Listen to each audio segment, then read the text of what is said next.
first and foremost, though, I want to thank everybody who showed up today and who is on this this webinar. Thanks for showing up, and hopefully we'll make it worth your while.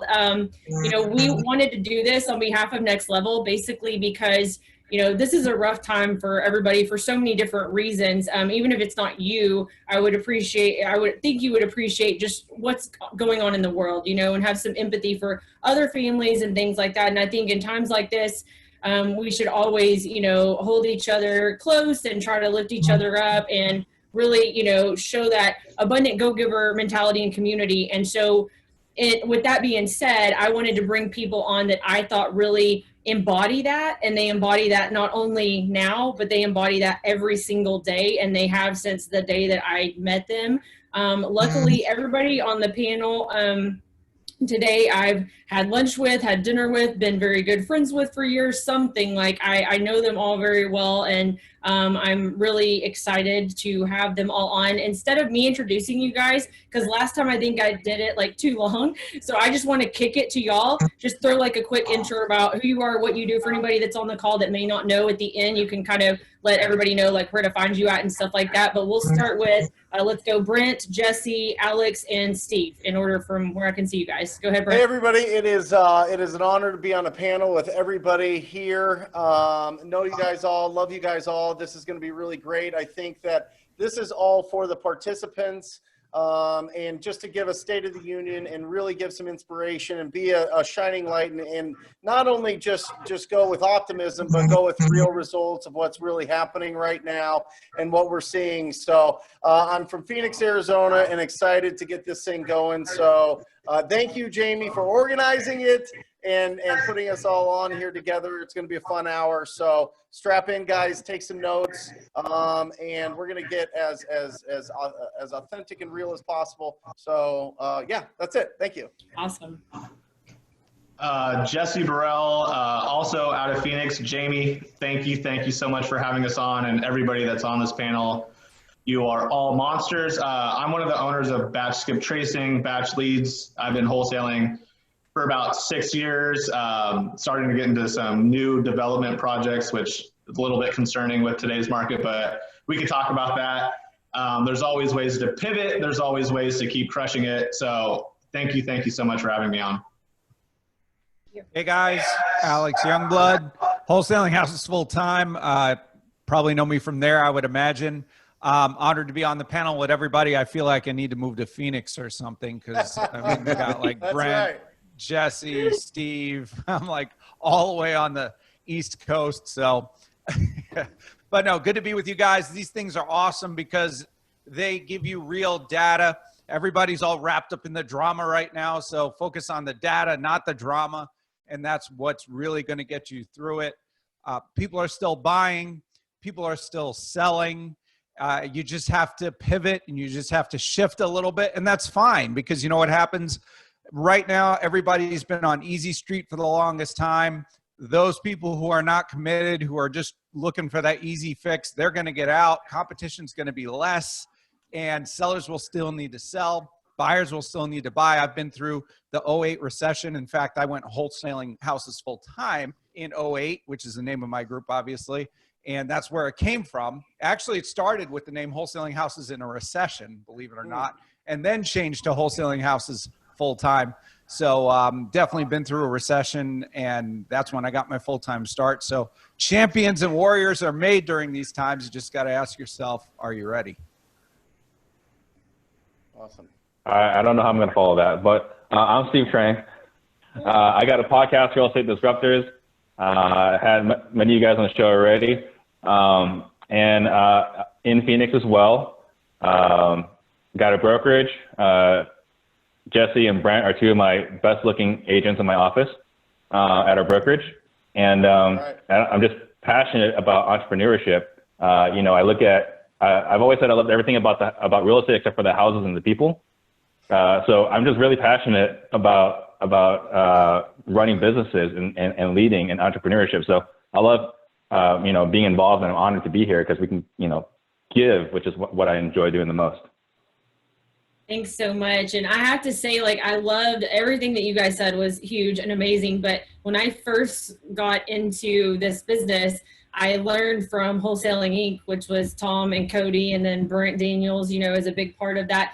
And that was something ingrained into our heads is data, not drama. I think that's huge. Like, it's about the data, not drama. And the news and your neighbor and everybody on my floor in my office building is all about the drama right now. And I get it. We need to be aware, you know. I don't think that we need to act like this isn't going on, but I think that this is the time where we collaborate and we go full steam ahead because, as Alex said, this is where wealth is made. And I think that that's great that he's been through the downturn. Steve, you went through the downturn as well, right?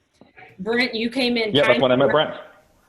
Yeah, I started in 04, so it's been a while. Jesse, have you as well? Apparently, I'm the newbie here. I started in like 12. Okay, so that's beautiful to have, you know, 3 out of the 4 panelists that have been through this because, I mean, at times like this is why I leaned out my entire business. I cut $50,000 worth of expenses in November because I was already planning for maybe not even a crash, but a leveling out. And I just wanted to make sure that I could pivot quickly. I know RJ's mentioned being in a huge, you know, cruise ship versus a paddle boat where you can just pivot really quickly. I'm in that pivot position. And so when this happened, I wasn't freaked out because I had already prepared for it, but only because I'd had amazing mentors that had been through these things and gave me that warning. And I listened and I paid attention. I didn't think I was invincible. So I just want to thank you all for the value that you're going to bring today and, you know, what you've been through. And I just ask that everybody listening, like you guys, there's going to be some good value here and you need to pay attention to what they're saying. They've been through this, they have experience. So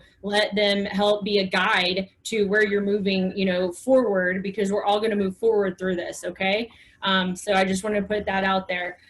Let's go ahead and drop any questions that you have in the chat box. Like, we definitely want to address your questions. That's important, because that's what we're here for, is for you guys, not for us. So if you can drop any questions that you have, we're going to do our best to get to every single one of them. But if you want to just kick it off right now, I'd like to hear, I think it's good to kind of get a market temperature of what's going on and what everybody's seeing in their business. So let's reverse that and let's go Steve and Alex and then Jesse and Brent, and kind of just let us know what's going on. I know you guys are in the Phoenix market, but we still have different businesses and different systems and flows. So go ahead, Steve. Yeah, so I would say that for us, you know, one of the things that separates us when we're meeting with the homeowners is that we commit. You know, we don't do the thing where we cancel at any point, right? Like, when we give them a price, like, we will wholesale or we'll buy at that price. So for us, one of the things we've done is we had to buy deeper. Like, that's just the only way we can move forward. And so with us having to buy deeper, truthfully, you know, we're buying fewer deals. That's the reality. And one of the reasons why is that, yes, buyers are still buying, but they do want a discount when they're buying. And so one of the things that we're pivoting is we're starting to raise private money on our own. You know, I think that, well, I know when I first got started, I got into wholesaling because I was buying houses to flip. And so I was flipping terribly, but I was flipping before I was wholesaling. And the only reason why I started wholesaling is because I ran out of money, right? And so for me, I was wholesaling back then before wholesaling was a term. And as we pivot, I think that one of the things we're going to look at as the dynamic has changed between the wholesaler and the flipper is we're going to start taking more deals down to maximize our margins. And we can't do that if we're not well funded. So as far as pivoting, that's what we're doing, because the conversations have changed with the end buyers. Hey, Steve, I got a question for you on that. You are a huge proponent of education. How have you developed your sales strategies, and how have they changed to buy deeper? Like, what have you done differently to help you buy deeper there? So one of the biggest things right now is, you know, a lot of people are putting coronavirus clauses, you know, in their contracts, which I think is smart. I think any responsible business owner needs to do that. At the same time, I like to go against the grain. And so, you know, when we tell them we're going to commit, that's like a shining point, right? That's like one of like the biggest bullet points in our, not a presentation, but our conversation. And so we'll bring up, like, you know, when you talk to the other investor, I don't suppose he had anything in there relating to, you know, a coronavirus, where they say they can cancel in 30 days, 60 days, you know, through natural disaster, whatever you want to call it. And they say, oh, you know, I don't know, or let me check, or they did. It's like, yeah, you know, how do you feel about that? And I'm not going to say that's a crappy move, right? I'm there to burn the competition without burning them myself, right? Allowing the homeowner to do that. And so I'm going to say, you know, how do you feel about that? And they're going to say, well, you know, I didn't even think about it that way. And so when in 30, 60 days, when your bags are packed, your truck is full, and you're waiting for that money, and they cancel on you, how's that going to feel? And now we're bringing that emotion, and they're going to feel that emotion today. And say, I don't suppose it makes sense to work with someone who can guarantee you and commit to you a number today that you can rely on, where that money will be in your bank account on that day. So for us, you know, we're in Phoenix. We love each other. Love Jesse. Love Brett. Love all of our Phoenix fellow people. But in that house, I'm there to win. So that's how we feel. And by the way, guys, that is phenomenal. I mean, Steve, just incredible. I love everything that you just said. That's really, really, really smart. I love it. Brent's taking notes on that. Yeah, I'm taking it over now. Steve, I just want to ask you, because you did mention that, you know, kind of a way that you're pivoting right now is definitely raising more private money. I wanted to bring up, if you don't have any private money right now and you found a deal, like, you guys network with people in your area and JV with them. Don't lose out on it because you don't have the money. Like, everybody on this panel will definitely, you know, come in a deal with you if it's a good deal and help you out in some way, shape, or form. And somebody for sure in your local market will do the same. So don't think, I don't have any private money, and what if I can't get it in 2 weeks? No big deal. Like, you're not missing out. But they did ask, Steve, how are you raising private money? And maybe if you just want to touch on a few things you're doing. I know Susan Lassiter-Lyons has a good book. Did I say her name right, you guys? I'm sure you've all read it, or a few of you I think so. Okay, so she's got a really good book if you'd like to read that. But Steve, will you let them know, like, kind of what you're doing right now? Yeah, sure. So I have a mentor who's been through two of these. You know, he made it through 2001 through 2008, and he's actually known as a storm chaser, where he'll go wherever things are bad, and he'll just set up shop in those markets. And so he's been through a couple of these. And so, you know, he's given me some tips, and I've been sharing them on Instagram, on YouTube, and Facebook. But one of the things is going to the Chamber of Commerce. You know, if you go to the Chamber of Commerce, a lot of those guys, they're business owners. They've got money, and they think outside the box. You know, if you talk to someone that's got a regular W-2 job, and there's nothing wrong with having a W-2 job, but you're kind of in this mindset where you're just going to put some money into your 401k, and that's just going to be there when you retire. And that's just the mindset. Whereas if you're talking to a business owner or, you know, fellow realtors, or, you know, talking to realtors, they're already got their own retirements. They're thinking outside the box. So you can talk to these people about investing in real estate where it's secured by real assets. And in fact, I'm going to be doing a call on a couple of days on Friday at noon, my time, with my guru, you know, the guy that's been through these. It's going to be disruptors.com/private money. And he's going to talk about all the different things that we're going to be doing for that. That's awesome. Yeah, share that with me, and I'll share that on my Facebook page, and I'm sure we can all share that so anybody can join. So yeah, thank you so much. Alex, who is you're going to Steve, and then who's after? Who is Alex? Alex, you're next. All right, that's my cue. Okay. Yeah, so right now, I think there's a huge opportunity because nothing's really fallen apart just yet. So what happens when a market falls apart? Foreclosures. If you look at 08, foreclosures. Foreclosures right now are on a moratorium. They're being held off. So you can look right there. There's about 3 months that's been bought. Add on another 3 months for processing. That's another 6 months. And then add on, so that's 6 months, and then add another 3 months. And that's going to get you to 9 months when that first foreclosure starts to hit after this whole mess happens, right? So we've got about 9 months, I would say, before we start to see prices starting to go down, which is when the market starts to go down. So there's a really good window, a really good opportunity in this situation if you can get in and out of a deal very quickly. So I always love wholesaling. I like buying a house. I like closing on it. I like putting it right back out on the market again. And right now it's a perfect time for that because people are still looking for houses. I can personally vouch for that because I've recently sold 2 different rehab properties that we've sold, closed on, brought the money back into the fold. It's always nice to see it come back again. And the market demand is still there, and even more right now because homeowners are saying, no, you can't come in my house. I don't want you to get me sick. So they're pulling their houses off the market, which increases the demand for the other houses, which are investor houses that we flippers are putting out there. And now you can come look at this house. So that's a huge opportunity right now to be able to get in and out very quickly. So private money is a really big asset in this time. I've always loved private money just because it gives you so much power not to be in a situation where you're like, oh crap, I can't assign this deal, now I'm dead. So pivoting right now would be definitely, if you can get in and out of deals very quickly, that's a plus. On the sales side of things, wholesale wise, you really have to make sure that your buyer's list is up to snuff.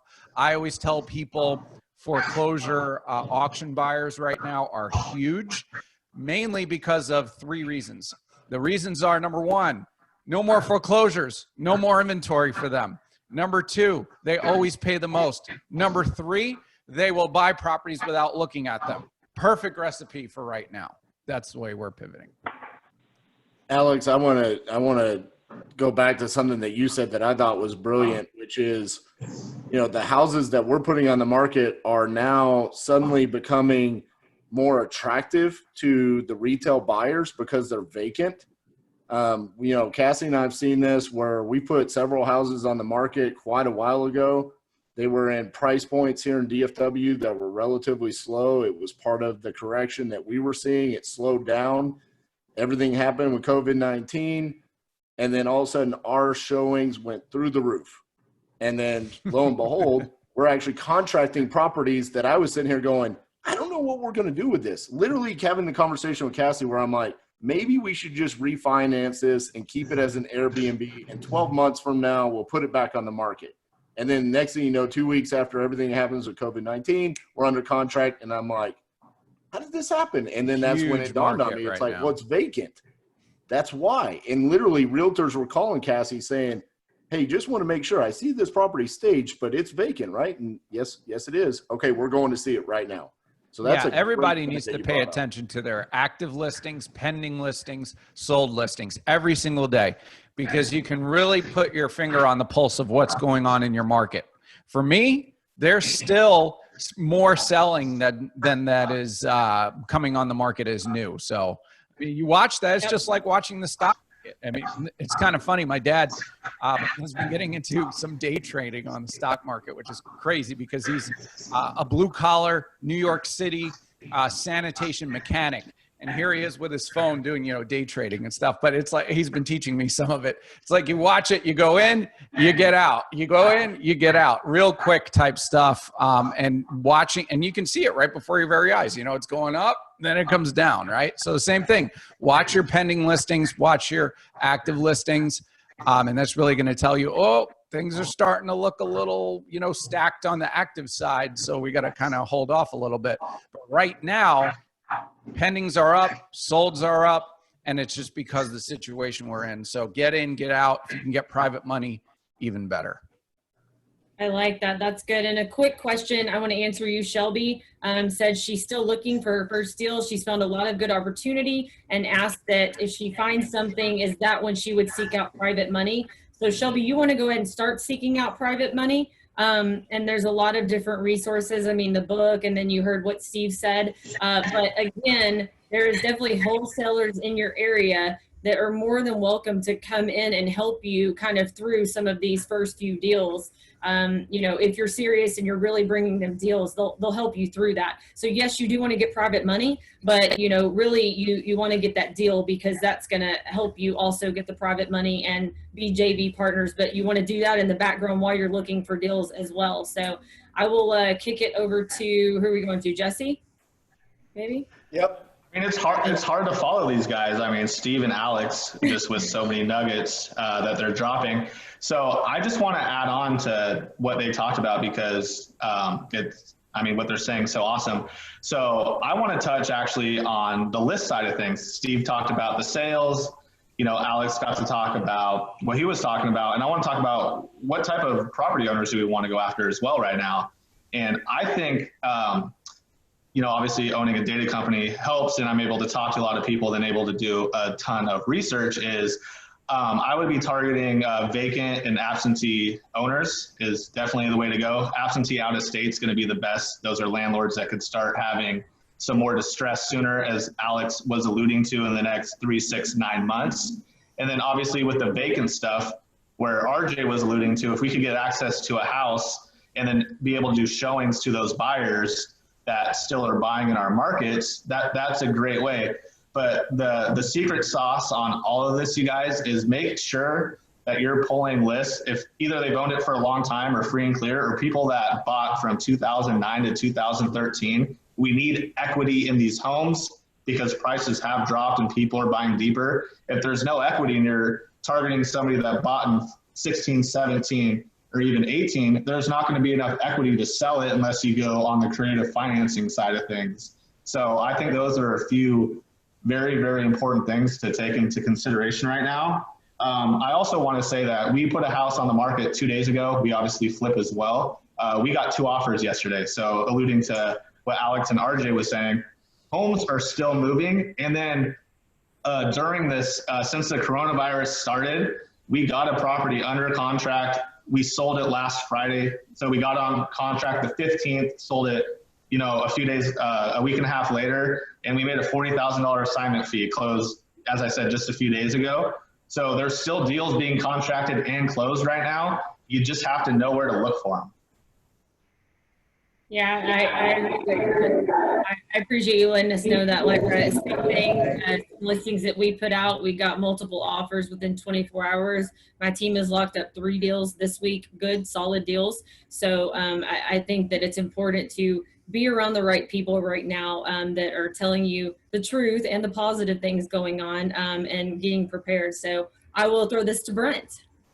Hey, okay, all 273 participants in this wonderful panel. Let me transport you guys into a fantasy land. This is called 2012, where when you made a call to a homeowner, they were actually friendly to you. They were actually kind to you. They would actually listen to you. Or you sent out mail and the calls coming in weren't, hey, I'm going to kill you if you send me any more mail. Well, guess what, guys? That time is back. I am telling you. Let me give you some facts here. Contact rate for our business went from 6% to 12%. Okay, leads went from 40 a week to 90 a week. Deals went from 1 or 2 to 3 or 4. Okay, this is real data. This is inside of our company right now. And we just dabbled, as soon as I heard that Zillow, OfferPad, and Open Door are shutting things down for right now, I said to my team, send out some mail. Let's test this out. We had an average before in Phoenix of a 0.3% response rate. The last 2 weeks, we've had a 1.2% response rate. That is 4 times what we were before. Now, listen, I don't know how long this is going to last. In my mind, I think it's going to go into June. Who knows? We're in Phoenix. We were talking about this before. Cassie and I were talking about this before that, hopefully when it turns into 1,000,000 degrees here in Phoenix and the surface of the sun, this thing goes away like other flus and colds. But who knows? Somebody ate a bat and here we are. Okay? So nobody knows what the hell's going on here. So let's focus on the things that we can control. What we can control is a couple things. The first thing I think you need to control is the conversation within your household that goes something like this. Hey, honey. Hey, children. I am committed right now to my business. I need from 1 o'clock to 4 o'clock every single day. I need to be able to get away from the family and focus on talking to people, having conversations, and squatting up with the best people in my market so that I can find opportunities for the family. And your family goes, okay, well, we'll see. You've said this before, but then you go into your room and watch Tiger King. Nice try, Steve. So then you actually go and you actually perform and you actually are on the phone and you're actually taking action during that time between 1 and 4 that you said that you were going to commit to this business. Now, all of a sudden, momentum starts going. You start getting really good traction in your business. Your family believes in what you're doing, and you start building your business during the craziest pandemic that we've ever experienced, that the world's experienced in modern day. And all of a sudden you're starting to chip away when other people are falling apart. We've got 276 people out there, guys. There's 350 million people in the United States. I guarantee you 10% of those people need help right now. That means each of us can do 14 million deals in the next 90 days. So there's plenty to go around, okay? You need to get good data, batchskiptracing.com. Jesse will hook you up. You got to get really good data. You got to get really good lists. And for the first time in a long time, we can't abuse our cash buyers, okay? We actually have to have some customer service with them. We need to ask them what they're looking for. We need to ask them, are you buying property sight unseen?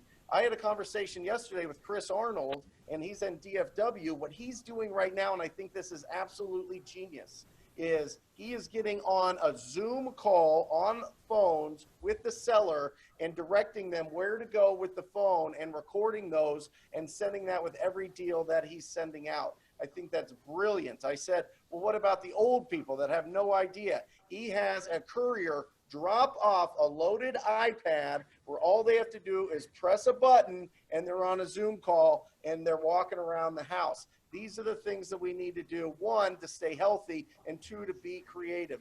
People will still buy deals right now. People still have to buy deals right now, but we have to cater more of our efforts to the customer service and the relationships that we have with our private money lenders and our cash buyers than ever before. We have to take it serious. We have to get our family on board, and we have to enjoy this time, because for the first time in a long time, I don't remember who said it, but somebody says, I don't feel like a predator. I feel like I'm actually out there helping the community. And that is an unbelievable feeling that we should all be having right now. And that's why we're going to win all 273 plus this beautiful panel. We're going to win right now because we're going to take the action and we're going to be in there. So, boom!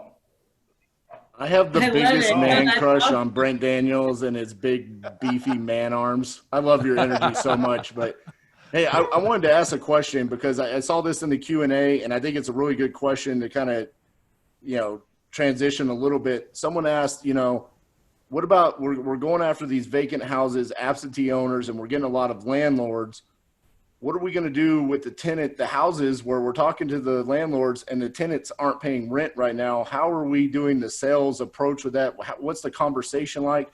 And how deep are we trying to buy in that regard? I mean, that's a new situation that we've never had to deal with, where it's like, you can't evict somebody. So how are we handling those situations right now? I'm totally avoiding it. 100%. I'm totally not avoiding all that. I'm not. That was a good question. I'd factor in, 3, 4, 5 months of no rent and put that into your offer. Like, I'm still buying stuff with tenants in there because we're getting that super deep. And then once this market shifts back up, I have a great cash flowing rental property that I got for 50, 60 cents on the dollar. And I know other people that are interested in. If you build that, if Brent doesn't want to do that, that's his model, and that's totally fine. But I am totally open and have some buyers. So it's all about your buyers, I think, is what it comes down to. Is if you talk to your buyers about this, then I think they're going to be okay with the short-term loss for getting something at 55 cents on the dollar that's going to rent way better than it was, just a few months ago. Yeah, like Jesse said, it's just pricing to the risk. Mm-hmm. Yeah, you could also add a seller holdback in escrow, that if the tenant doesn't move out by August 1st, there's a $10,000 reduction that the tenant doesn't move out by August 1st, the seller takes a big reduction and that money comes back to you out of escrow. Yeah, but the biggest selling point that you're giving them is then they don't have to deal with the tenant. So it's probably more, for what I was saying, it's more of a tenant thing to where you're taking on this risk, because that holdback, they're going to be like, then I'm not going to sell it to you at that price. But I completely understand what you're saying too. That may be something you could do if the seller wants to stay in and you get it really deep to where they don't want to move yet, but they're ready to sell for like an owner occupancy when you're flipping them into the model of becoming their own tenant. You could definitely do that hold back with a certain amount of time for them to leave and have that hold back there. The goal is for them to see that higher price now with the holdback that really comes back to you if they don't perform on whatever that is that needs to perform. Yeah, hey Jesse, that could work too. Jesse, can you walk through just a holdback? I think some people had some questions. It's kind of popping up here. Will you kind of give more tech, like who holds it back? Where's that money? What does that mean? Is it in the contract? Like, can you just, you know what I mean? I've only done a few. Has anybody done a bunch? I could explain it, but I bet someone could explain it better than I can, to be honest with you. Oh, I guess Ryan can. Ryan. Yeah, sure. So basically, if you're buying the property for 150 grand and the seller has a tenant in there, you say, I'm going to hold back $10,000 in escrow, and the escrow company does an escrow holdback. So the money sits in escrow. You give the 150 grand to the escrow company, that 10 grand sits there until XYZ happens. For example, the seller is, the tenant moves out by August 1st, or you agree to leave the house by X date, or the AC unit gets replaced, whatever that, it could be anything you want. The escrow, hold on one second, my daughter's walking in here. The escrow company will hold that money back, and if by that date that's not accomplished, the escrow company will release that money back to you. Now you're into the house for 140 grand in that example. Yep, that's a perfect example. So I kind of want to chime in on this because I absolutely put a rule recently this past year, like we will not buy any more tenanted properties, because the only bad review I have ever had is from a tenant. And right now I have just been so up in the air with these tenanted properties. I really like the idea of circumstantially doing a holdback, but I do think like it really has to be based on the relationship, the rapport you build with the seller and the rapport that they have with the tenant. And you should consider a holdback, yes, but it's also consider what Jesse's saying. I think it's very circumstantial in these times, because I really, really do not like buying a property with a tenant in it already. And during like a pandemic, I do want to say or ask more, is anybody worried about those tenants like making the new landlord out to be the bad guy? Jesse, are you worried about that at all? I mean, you just need to communicate with them. And I guess one thing you could do is talk to the tenants before and get on the same page. Maybe already reducing their rent or putting a plan together is a good thing. But just to be honest with you, we do buy quite a few and flip quite a few properties. Some of our best flips that we've done, even pre-corona when the market's really hot, is a wholesaler not being able to get people in. And then obviously talking with the seller is, I'm buying these really deep. And if I'm willing to have a process and put that together and know how to evict somebody properly, and I know right now we can't do that, but at least having a plan together with the tenant, letting them know, hey, after this, we will be giving you a 30-day notice. We'll give you a price reduction on your rent for the time being. And, we're really sorry about what's going on right now, and letting them have that comfort. Then instead of having to evict them, you're going to have a lot higher plausibility of being able to work with them and have them move out smoothly. It's all about communication. That's what all of our jobs are, for what all of us do, is making sure you're communicating with everybody properly. Yeah, and I think. And I want to add, this is very. Go ahead, Steve. This is very state specific, so you want to be careful. Like, I would not ever want to be in a tenant-friendly state buying these things. In Phoenix, we're pretty landlord-friendly, right? I would imagine Texas is pretty landlord-friendly, I would guess. California is, I think they're saying like it's 12 months now to get to make it up. Like, I would not buy anything tenant-related in California, and that was even true before the virus. Correct. Right? Like, it's just a nightmare in that state. So I think it's got to be state specific as well. So yes, Steve, one thing that came to my mind is you can reverse it. You could say, hey, landlord, you need money now. Why don't I give you $5,000 now? and have the option or a contract recorded to close in 90 days or 120 days, and you deal with the tenant. As soon as that tenant's out, I'll close. I like that idea. And, you know, going back to this conversation of, you know, at least hold back or making a lower offer, I'm kind of like, of Jesse's opinion, I would rather lean on my ability to build rapport with the seller and just shoot my shot at the number that I want it than trying to create this new idea for me, at least, where I'm going to try to explain to the seller, like, hey, we're going to hold $10,000 in escrow. I think it's a good idea. It's just in your scenario, Ryan, I'd rather just offer the $140,000 and just put in that $10,000 buffer for me and lean on my sales skills and my ability to go in and convince them to sell their house at 140, then 150, and then put the holdback in. Because I think that's where it gets messy a little bit.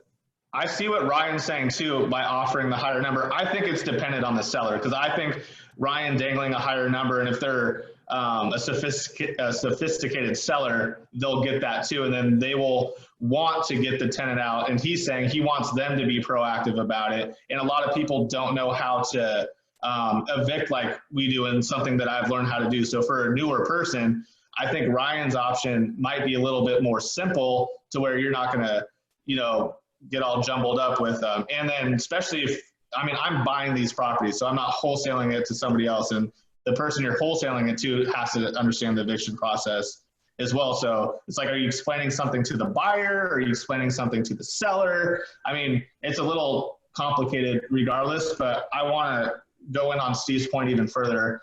Is I'm talking about, I'm in a landlord-friendly state, so I wasn't speaking on behalf of tenant-friendly states.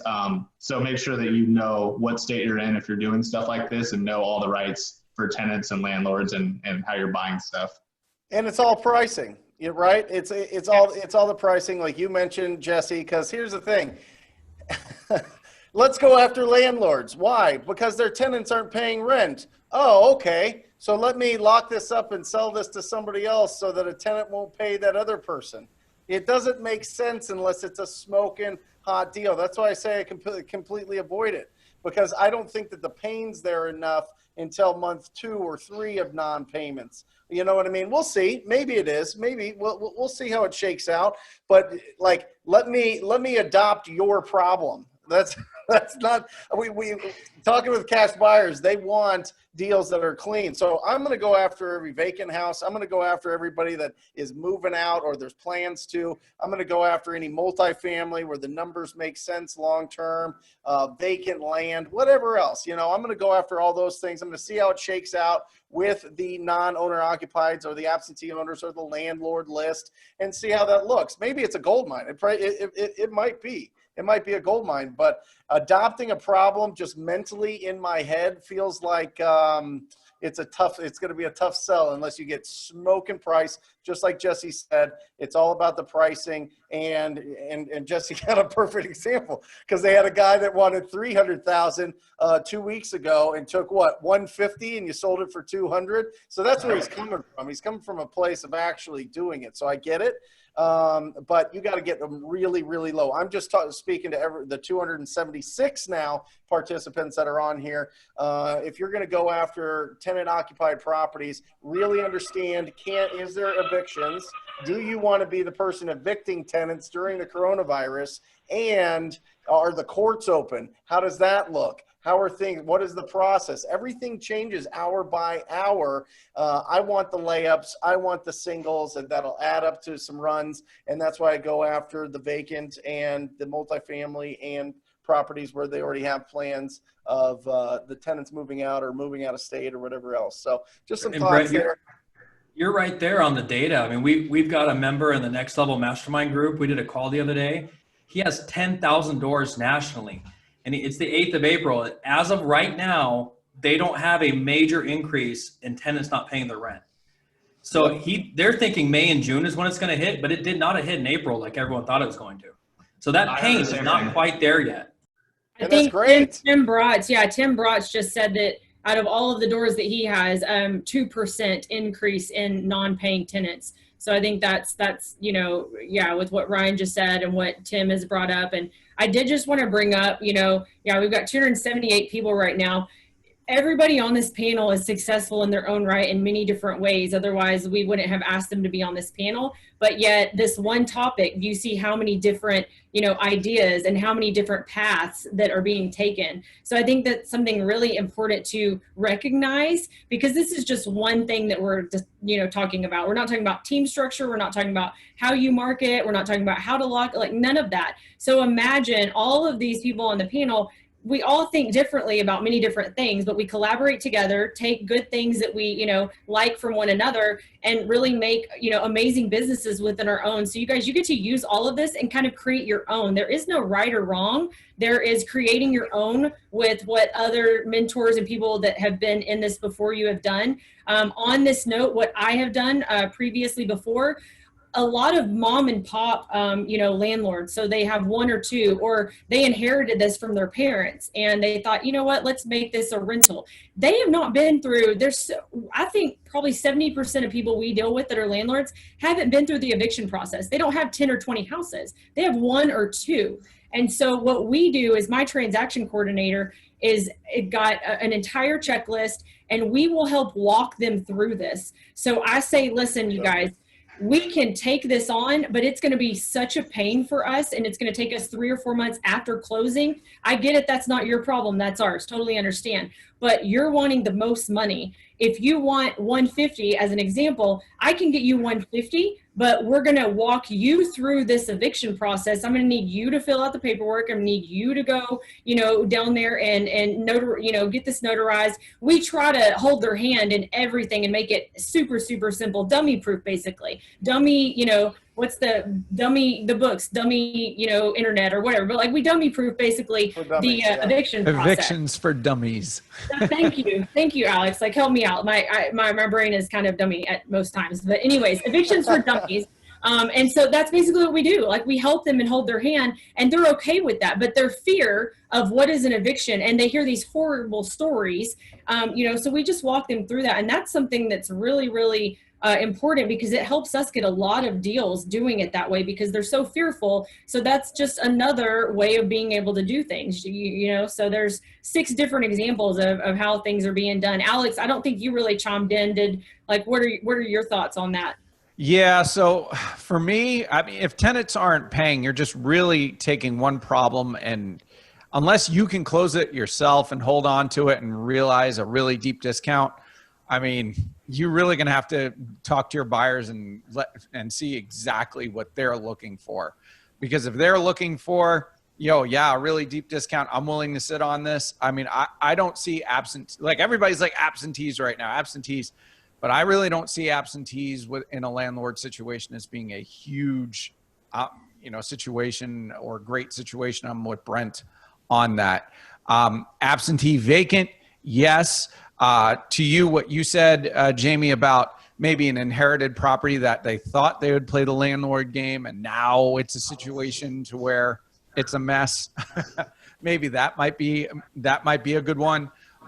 So I would target like recently inherited plus absentee, something like that. I mean, how many times do you call up a probate, or your team calls up a probate or whatever, and they're like, oh yeah, we inherited this property. We're just going to wait, for the best offer on it, or we're going to rent this out and, we're going to cash flow this thing till the cows come home kind of thing. And now they're thinking a little bit differently, now that they got their first punch in the face, as Mike Tyson would say. So, absentees, vacant, yes. Absentees, recent, inherited, those type things I would say would be good targets surrounding that. I love this. Thank you so much. Like, it's fun to not necessarily debate, but just share our different viewpoints and ideas. Like, I think that's very healthy to do that, because we're all doing different things. So thank you so much for sharing that. I did see a question that I think is important, because I was a newbie at one time. Everybody here was a newbie at one time. And so the question was, is this a time for somebody who's new that wanted to get into wholesaling? Would this be a time to get into wholesaling right now? I would love to hear your thoughts on that. Me? All right, kick it off. Everybody's. Well, I'll go first since I was talking. All right. You go first. All right. Yeah, absolutely. So now is a great, remember, I went full time in 2008 during a recession. It was you know, it depends on what market you're in. I don't know if Phoenix was like 2006 when you guys were starting to feel it, but 2008 is when we were starting to feel it over here. It was a full blown recession, and I went full time. And I went full time using not a huge buyers list. In fact, I learned the most during that time because I was working with 2 or 3 different buyers at the time. I was watching what they were picking off from me. We had really good feedback going back and forth. Marketing was a little bit different during that time. I was a heavy online marketer at the time. I don't know if anybody on this call remembers cashhomebuyers.com, but that was one of the first leased websites back then. Maybe before, you know, Jeremy Brent and Fast Home Offers and all that kind of thing. But cashhomebuyers.com was a big organic thing. And I was getting leads through that and getting deals off that. So it wasn't really a heavy direct mail marketer during that time. But now is a really good time for a new person because now is a very forgiving market. People understand that there's a lot of uncertainty out there. People understand that things may change from week to week. So if you get a property under contract and it doesn't work out for whatever reason, you know, you don't want to close on it and you can't find a buyer, there's COVID addendums for all that kind of stuff. So now's a very forgiving market. I tell people it's a really good time to stretch your virtual muscles. People used to think over the phone, how can you buy my house without seeing it? You're just on the phone with me. How is this even possible? But now this is the norm. People are like, yeah, you could buy my house virtually. This is great. Let's do this. So it's a very forgiving market. Virtual is 100% accepted at this point. So it gives you a lot of room for error, a lot of room to stretch your virtual muscles, like I said. Now is the time to really dig down into the data, not maybe the data of 3 to 6 months ago, but data going forward of watching the new transactions that are going through.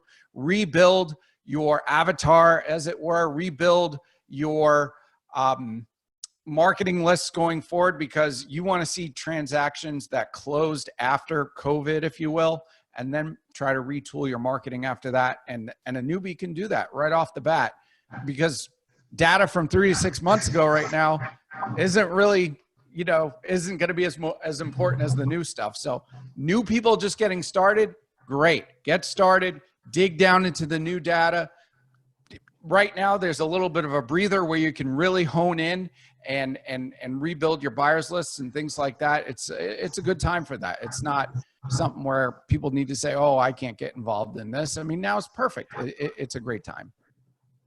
That's good feedback. And I've heard a couple of people, they must have heard Brent's ideas on this, because they're like, ask Brent, he knows. But I want to add to that, Brent, is I've got another question about if you only had $2,000 to start, where should it be? And then some new tools or tools for wholesalers. So like, take it from there. Yeah, a couple different things, guys. Like if you're, the question is this a good time? Listen, if you have a passion for real estate, if you believe, and this is the most important thing, you have to have faith.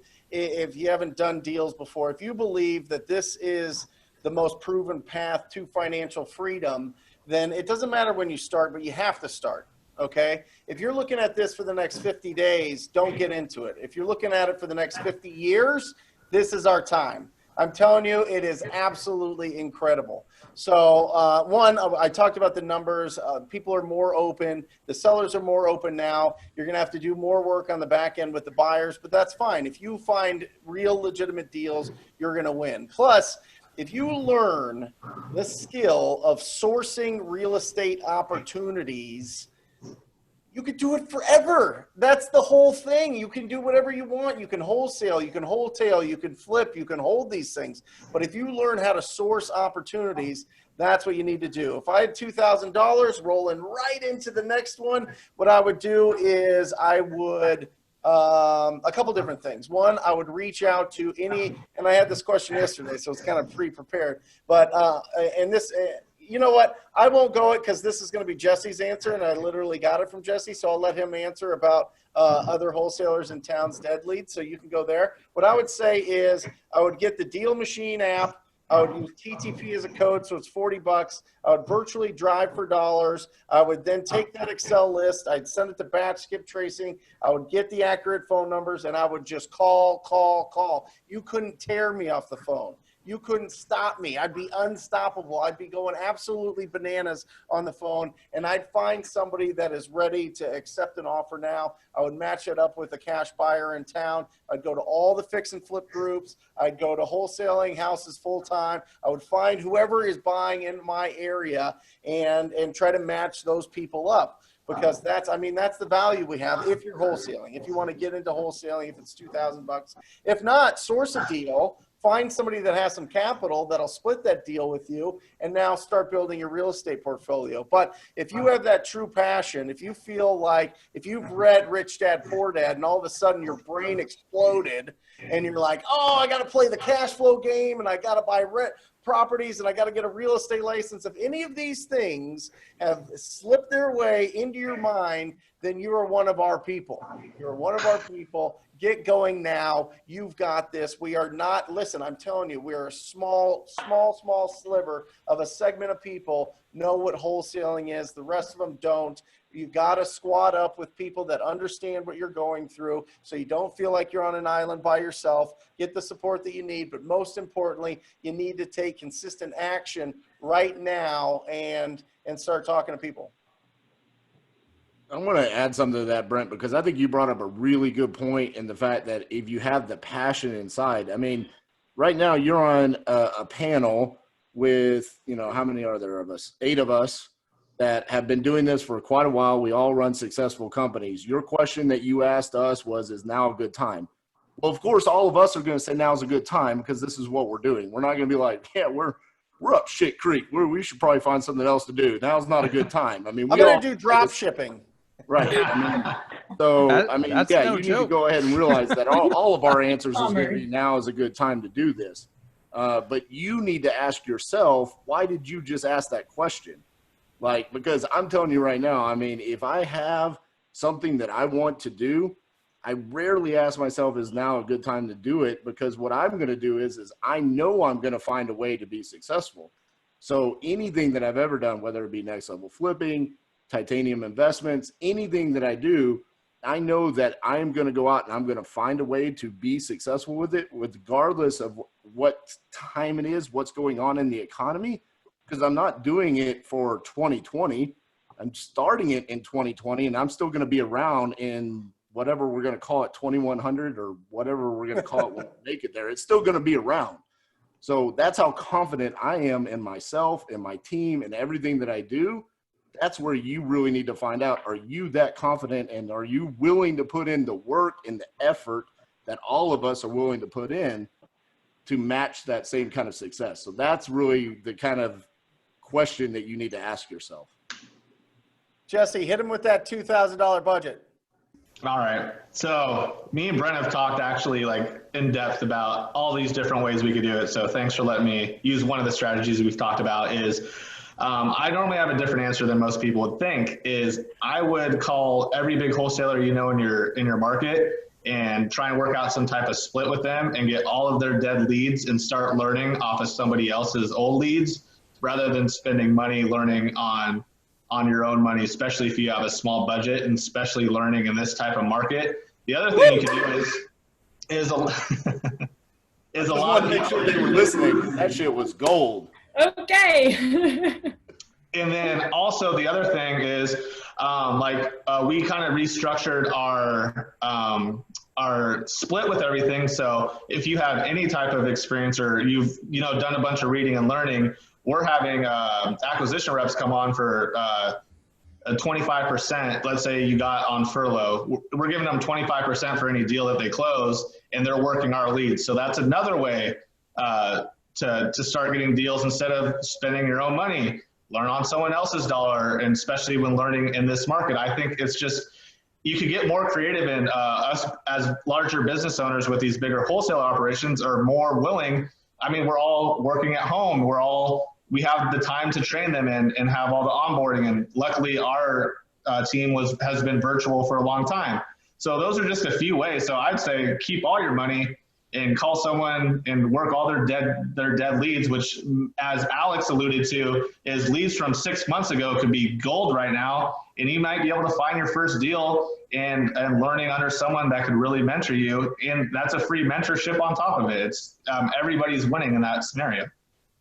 But Jesse, doesn't so I know that you guys do this, and a few people in the comments have said thanks so much, but Batch gives 500 free text. So if you can get some old leads from other wholesalers and then use those free texts and start getting, you know, some traction, and then continue to text and cold call, right?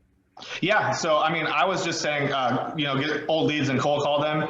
And then if you do want to use some of that $2,000 budget, you could definitely, I mean, texting is the cheapest way to source deals right now. So someone's old leads, you could definitely text, or you could even personally text all of them if you wanted to. There are already leads that have been touched before. So there's a few different ways on how much you want to systematize that side of things. But I think there's so many ways to get creative right now. If you want to get into it, I can tell you guys too, I have a platform that has quite a few people on there, and a lot of people are stopping and being scared. Competition's leaving. If you jump in, like Brent and Alex alluded to, there's more opportunity now than there was before this, in my opinion.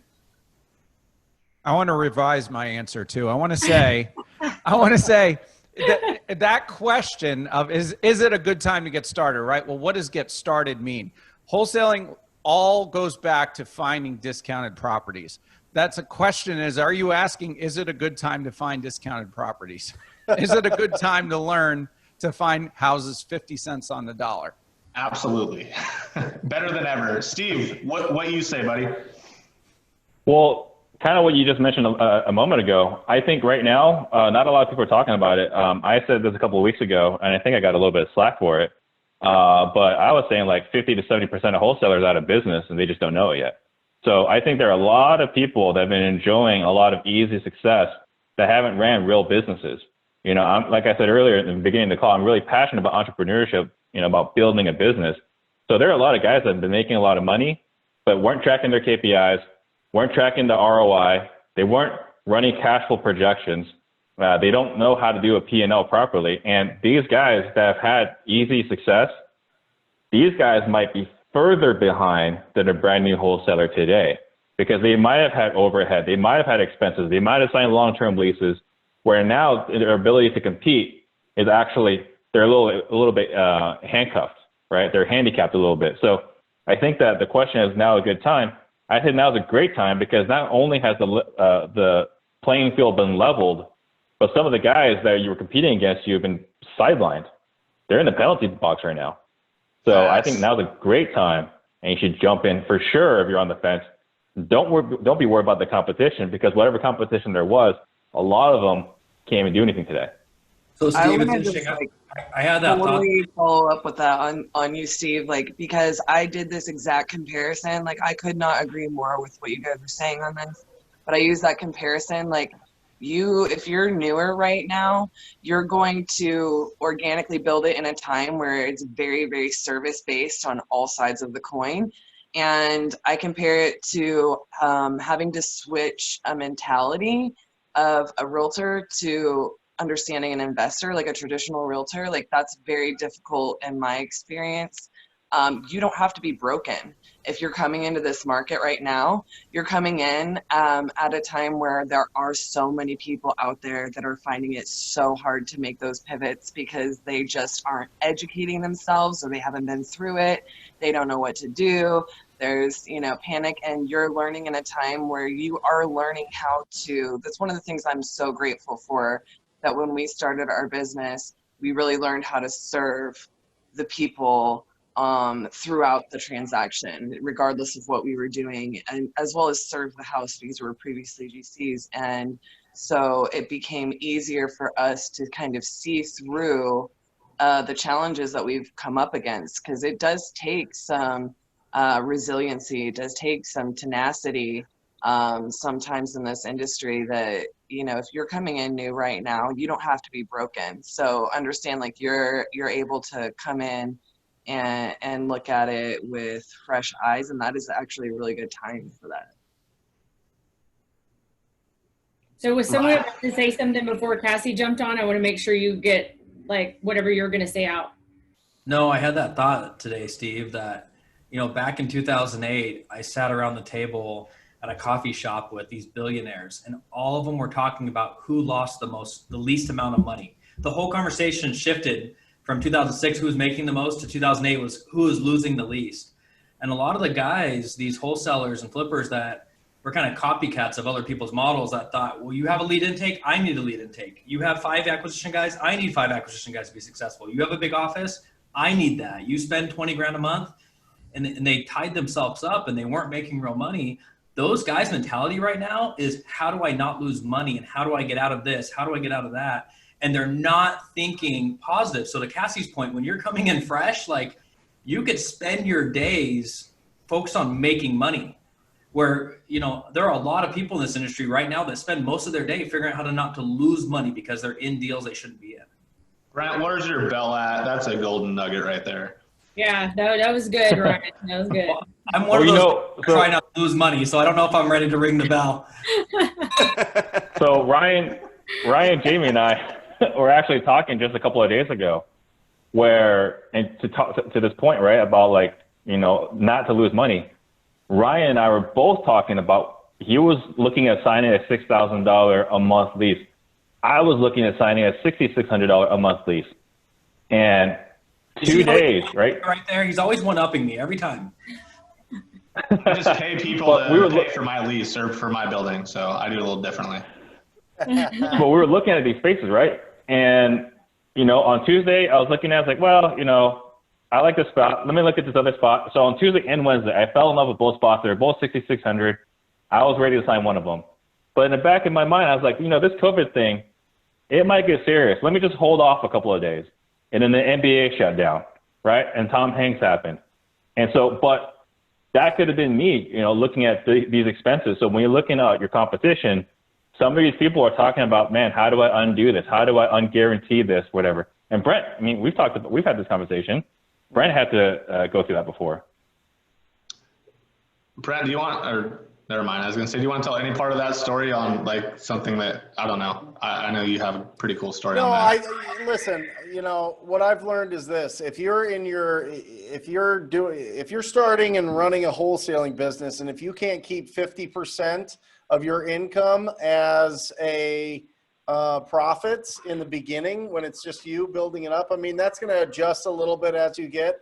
But I suggest you keep 80% of the profits when you're starting out, and put it away, and that's gone. That's to the family. That's in your account. That's your money.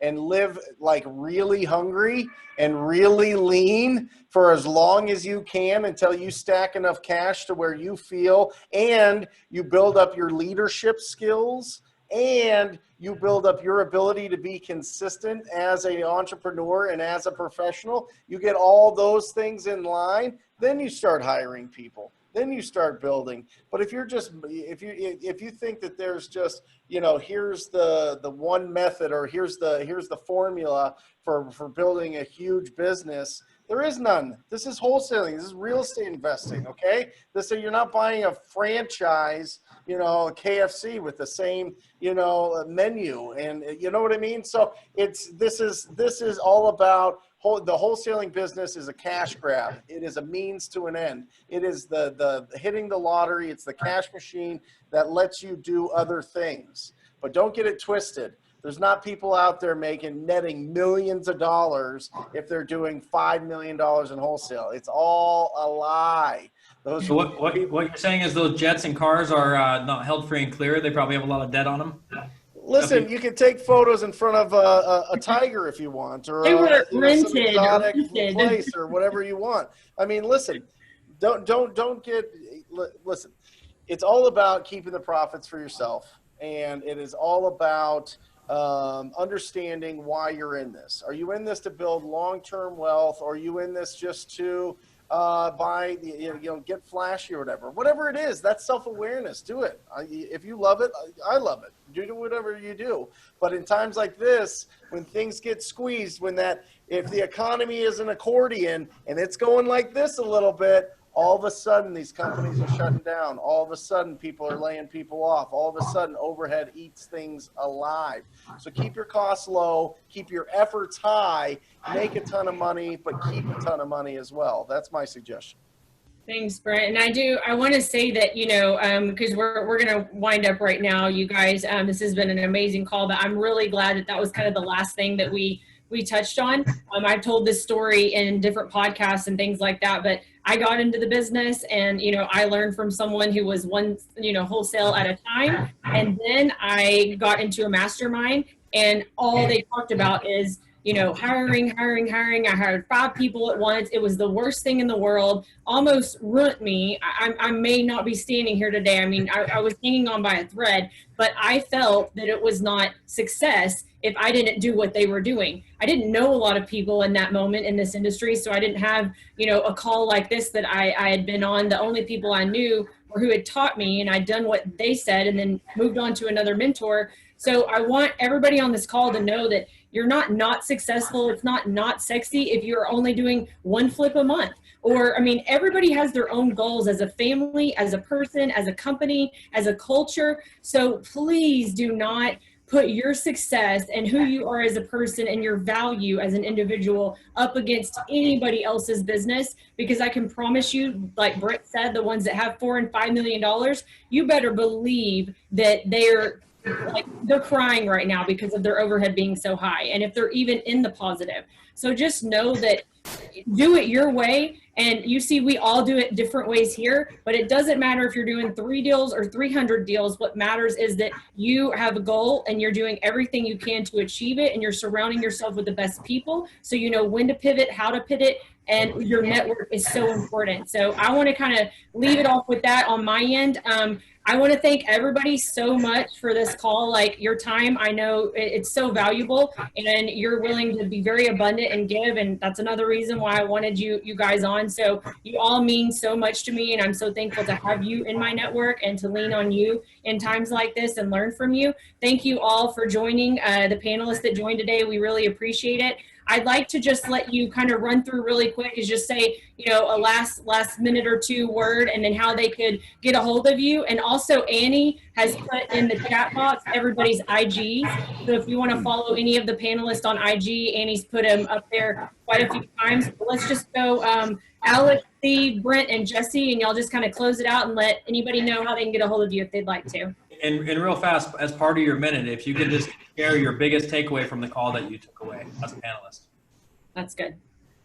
I'll start, I suppose. Or Alex, you want to go or me? Oh, I thought I was first, but you can go. Alex is first. Gosh, sorry, I don't know. No, dude, it's okay. It's okay. The more we kind of delay here, I can think of what I'm supposed to say. So. No, this call's been amazing. I love being on a call where there's so many like-minded people. I mean, we all do different things, but we all have the same mindset, and that is, now is the time to squat up, as Brent says. Now is the time to learn. Now is the time to not necessarily capitalize, but position yourself to be the best place to succeed during these times. So as far as what I learned the most from the call, I would say, let's see here. I would say it was the whole, if we're going to talk about the cheap marketing side of things, go reach out to other wholesalers and work their dead leads, right? Because a lot of these people may have these big, ginormous teams. They may have had to fire a whole bunch of people. And guess what? Here's you saying, hey, can I help you out with those leads? Can we make some money on them? So that's a great opportunity that anybody can do. It just takes a little bit of guts to reach out to the people, right? A little bit of motivation to look people up and find them in your area. Go to the RIAs. That's another thing. Don't only squat up with people, nationally like this, but squat up with people locally, because y'all are working with the same buyers more than likely. And it's a good way to JV on some deals and things like that. as far as where you guys can find me, you can find me on Wholesaling Houses Full Time. That's my main Facebook group.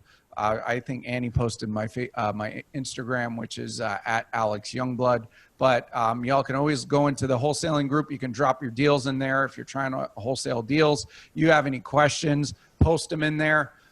Use the search box. That group is, man, we started in 2008, like I said, so it's a plethora of information when it comes to any question you have regarding real estate. So again, appreciate you guys having me on the call.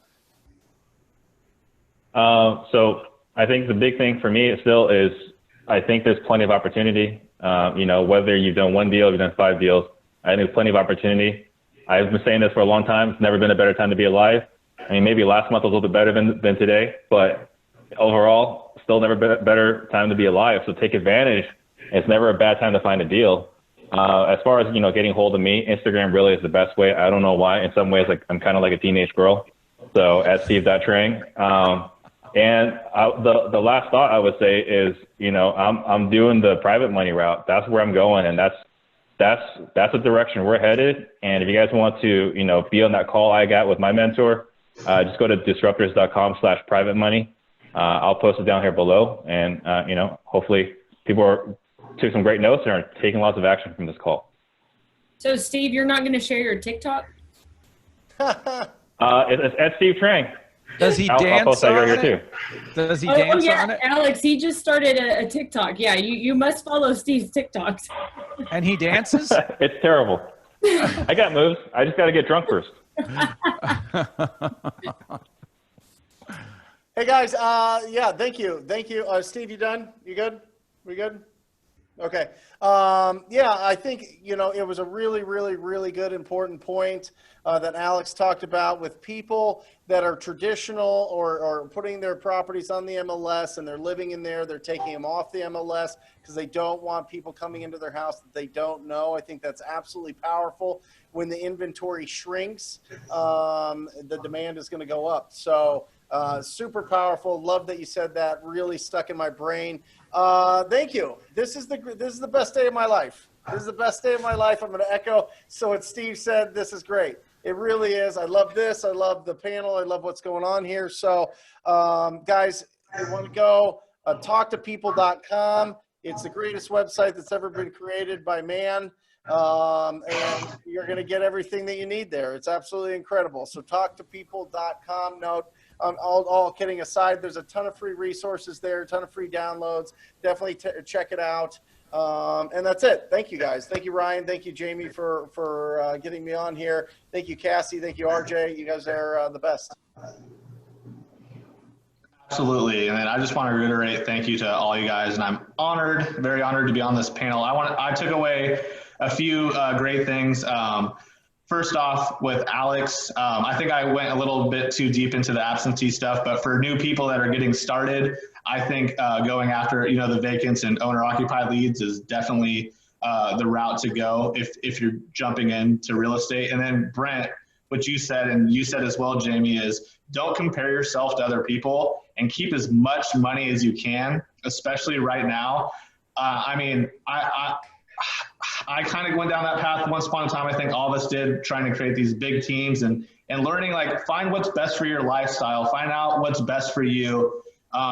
Everybody wants to be the CEO of their wholesale company so quickly and then have so much overhead that you have all this stress and you start making less money than just working in your business and becoming super wealthy doing it that way.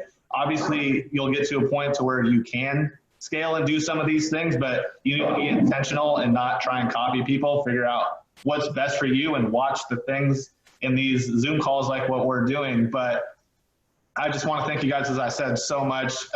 Easiest way to find me is on Instagram at Jesse Burrell. And then obviously, I appreciate everybody that uses our service with batchskiptracing.com and Batch Leads. We really, really do work hard to make sure that we're providing you the best softwares and data so you could get the most deals.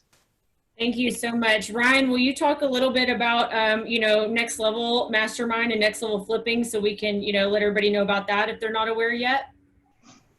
Yeah, so we do calls like this on a weekly basis within our group. So if you've enjoyed these calls, within Next Level Flipping, Next Level Mastermind. This is the kind of value you get out of it, is being a part of calls like this. Is super cool stuff, and we really dive into the details of your business.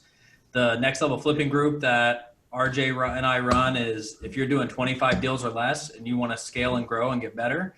And the Next Level Mastermind group is for those doing more than 25 deals. And you know what I've noticed is most people in that group, they want to get better before they get bigger. And there's a huge focus on becoming better leader, better at marketing, just really fine tuning the skills. And yeah, I mean, those are the groups. We're just here to serve you guys. And we thought we'd do I think we're going to do 4 of these calls total, maybe 5. And then that's it. We want to give as much value as we can to the public for free right now. And hopefully you guys have enjoyed it. Thanks, Ryan. So thank you. Yeah, I just want to say that, you know, I'm in that mastermind, right? And the online mastermind, I'd say it is one of the best, the best. You know, there's lots of really good value in there. So I'm in there. I'm in the conversations. You know, I love some of these high level conversations that are had that I would not be able to have. Like, I don't have those connections. So like if someone has a question, you know, the best example, you know, like when Ryan Pineda was talking to the other lender who made some very poor reactive decisions. I mean, we got to be a fly on the wall in those conversations. Can't have that otherwise. Yeah, that's cool. Yeah, I appreciate that, Steve. And somebody just asked really quickly if we're going to have a replay. If you registered for this, yes, we will send this out and you'll have a replay so you can listen to what everybody said and take notes. Thanks again, everybody, so much that was on the panel, for your time, for your friendship, for our network, and let's go crush it together. And a quick shout out to my girl, Annie Dragonova. Her birthday is tomorrow, so happy virtual early birthday from the crew. Hey, all right. Hey. There's the bell. Yes. Yes. So thanks so much, you guys. Bye. Have an awesome, beautiful, blessed week. See you guys. Bye. Thanks, everyone.